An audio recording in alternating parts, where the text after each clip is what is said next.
Ja, točno 1 leto je za nami in jaz mislim, da naš največji uspeh je definitivno prvi mentor.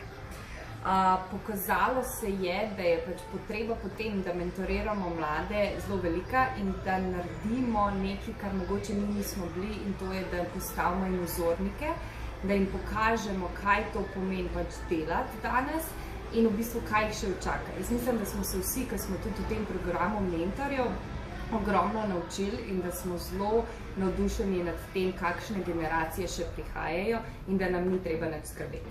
Kar se tiče pa celega našega M-Championsov, pa mislim, da naslednje leto bomo samo še bolj utrdili, kaj smo delali.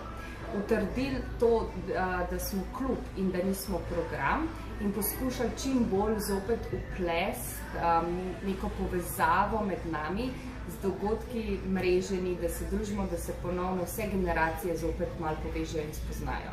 In to je edino v bistvu poslanstvo, ki ga imamo in mislim, da bomo kar uspešni.